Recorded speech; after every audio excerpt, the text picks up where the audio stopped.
The Tao of Self-Confidence, Episode 321. Welcome to the Tao of Self-Confidence, where I share stories of amazing women who have discovered their inner journey to self-confidence. Visit our website at thetaoofselfconfidence.com. Your inner journey to self-confidence awaits.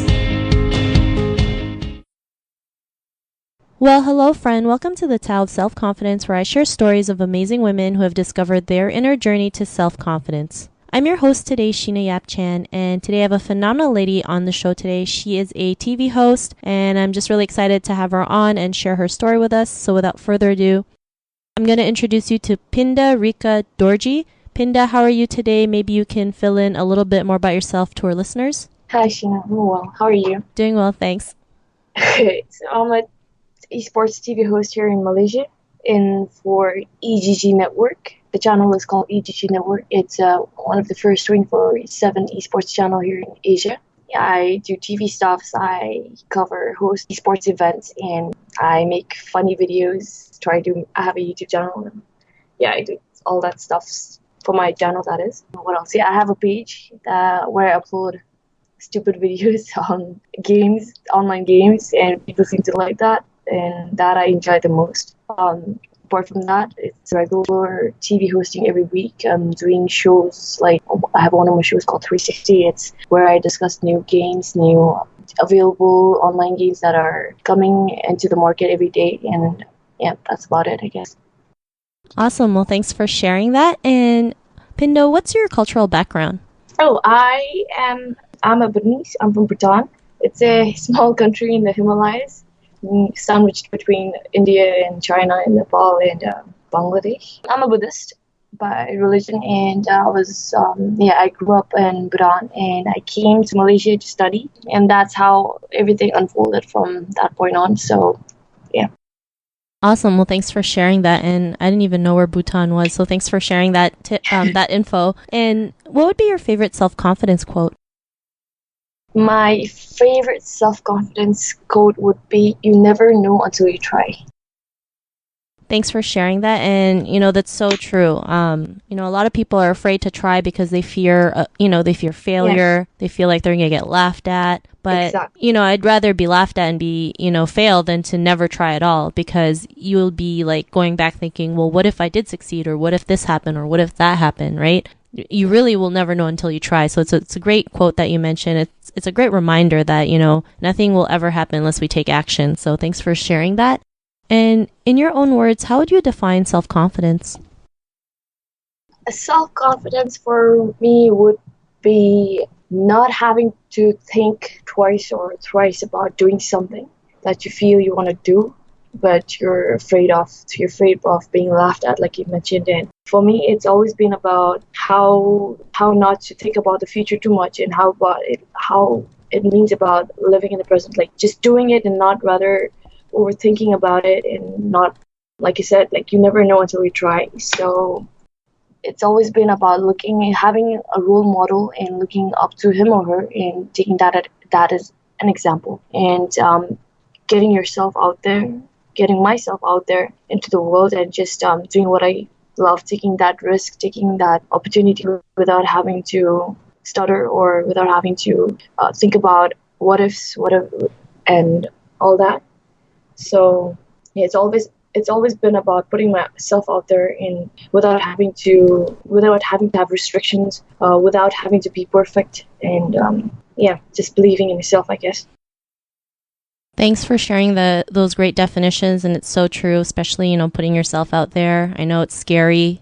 It's really scary, but you'll never know unless you go out there and do it. And when you can just let go of what other people think of you, then, you're just free to be out there and be yourself, like what you're doing right now. So thanks for sharing that definition. And, what was your life like before your discovery of self-confidence? It was like being in a nutshell, actually. I wouldn't do much. If I were to compare my self-confidence, it would be before I was a TV host. I used to work in a construction company. I studied civil engineering, so yeah. And it was normal for me. It was like a 9 to 5 p.m. job, 8 to 5 p.m. job, doing that every day, repeating the same thing every day. And it didn't feel like living life at the fullest or something. But I still then, when I was working as a construction manager in the work that I did, I used to make videos, like the videos that I upload on my pages on YouTube. I used to find time and make them, and then I used to think, like, what if, like, that was me? Like, what if I just went into something that I love doing, like joining esports? And esports for women is so hard because esports is a male-dominated community where male always have the upper hand, to be honest. And women getting into esports is really hard because, first of all, we're women and they never take women seriously. And there were a lot of obstacles, so I always thought, nah, that can't happen. That's gonna be impossible for me, and I barely have any experience in esports anyway. So I always thought I was like, forget it. I'll just stick to my 8 to 5 p.m. job. I'll do it. It's something I was brought up to do. It was something I was taught that you study. You want to become a doctor. You be an engineer. You want to become something that people notice you with. And that's it. You live your life doing something that others want you to do and not something that you want to do. So that was me before.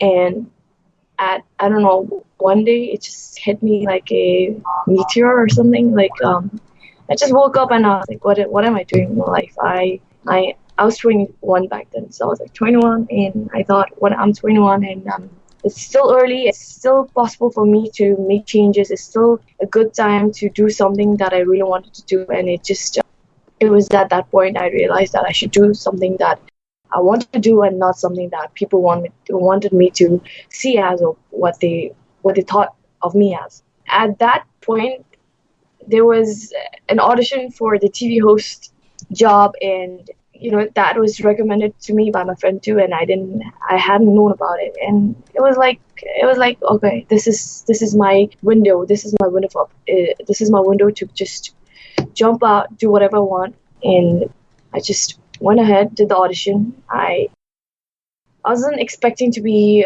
chosen, or I wasn't expecting to actually get the job. That was me, and that was actually very negative for me. I shouldn't have thought that, but I didn't get my hopes high as well. So after that point, after they called me back, I got the job, and that moment, that one time, that changed everything that I dreamt of, that I inspired to be. All I had to do was explain to my parents why I would choose esports over something that they paid for, the education that they had paid for so long, for 4 years. Not even that. It was hard. I had to like prepare myself to explain to them why I would choose being a TV host rather than working as a civil engineer or a construction manager that I was actually meant to be, which was surprisingly not hard. I just called up my mom. She knows how much I love gaming, and I just called her after the job, after the confirmation, and just told her, Mom, I got the job. They called me back and they want to offer me a contract. And I was really scared that she'd ask me not to take it. But the next thing she said was, go for it. The only thing she said was, go for it. And I realized how important support from others, support from the people you love, how important that is to actually have an effect in what you do. As soon as she said that, I almost cried because I know how hard it's been for my parents just to pay for my education, sending me here to Malaysia to study and all that. And after all that, they're fine with me choosing a completely different line of work than what I studied for. And then after that, everything just fit into pieces as it was meant to be. So I talked to my dad, and he said the same thing. It's like you live one life. You don't want to a point where you be like, where did all my time go? Why didn't I do this? What, I should have done that. I don't want to live with I should have. What if only. These are the words of a person who wouldn't feel confident about what they do. So yeah, and after that, it was all natural. That was my point, like discovery, like you would put it. The change that happened, that took place, and that changed my life forever. And I became a completely new, different person. Not completely different person, but a better, a more self-confident person who believed in, like, I believed in myself even more than I believed in myself the day before or something like that. And I knew what I had to do. I had to quit my old job, which was very hard because I had actually grown into it, but I didn't love it. I something I enjoyed doing, but it was not something that I loved doing. So I got into TV hosting, and after that, my life changed. I got more time on my hands to do something I love. I play games every day, and it's amazing how I never thought I would be getting paid for playing games or making videos on games, stuff like that. Never in my life did I think that, never until now, until I got the job and I kind of pinched myself and realized, okay, this is happening. This is real. And from that point on, everything changed. And I guess it's because I took the risk. I'm a positive person. I don't like to be negative. I don't know why people would be negative. I mean, I get it. It's not easy to be positive all the time. It's definitely not easy. Sometimes you just want to break out. It has happened to me. You just want to scream. You just want to cry. You just want to let it all out. It has happened to me, and I just accept it. And it's good that it happens. Sometimes you want to break down. Sometimes you want to ask yourself, what are you doing with your life? That's a question I'm pretty sure everybody asks themselves, like, one point in their life.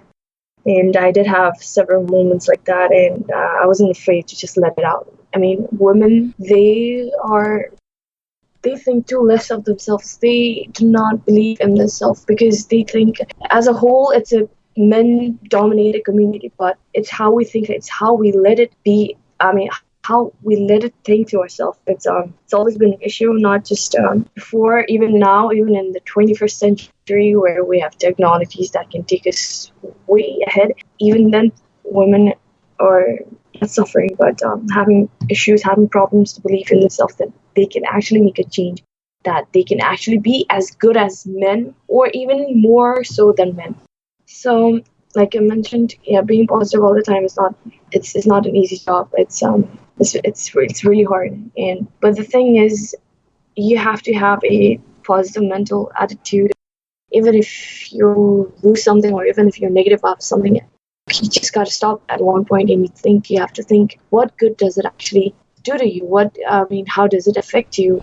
Being negative, being down about something that, or a mistake, a simple mistake, and you think too much of it, that pulls you really down, and then you kind of feel like you want to give up on everything, and you just want to be out, like, you just want to let it be how it is. And that's the worst part of developing your self-confidence. I mean, the question shouldn't be like, what if? It should be like, why not? It doesn't matter if it's wrong, if it's right. If you feel in your heart that you're meant to do it, you just do it, and whatever comes after, you deal with it, rather than just being like, oh, I shouldn't have done that, I shouldn't have done this. You deal with it, it's done, and you realize knowing what to do next, rather than letting in and just being like, okay, I shouldn't have done that. It's a mistake. It's done. I'm never going to do it again. Never shouldn't be your word. It should be, why not? Awesome. Well, thanks for sharing that. And, it's great that you get to do what you love. A lot of people feel like it's not possible, but here you are. You get to talk about games, you get to play games, you get paid for it, which is great because you just get to be your actual self versus trying to be somebody else. So congrats to that. And if our listeners wanted to get to know a little bit more about you and what you do, is there any links or social media profiles we can connect with? Yes, definitely. I have a Facebook page. It's called Pinda Panda. That's that's the name given to me by fans. And that's where I upload all my videos on. People seem to like that. But Twitter, I don't use Twitter much, but it's the same as Pinda Panda. YouTube channel is also Pinda Panda, but I'm more active on Facebook. They can check out.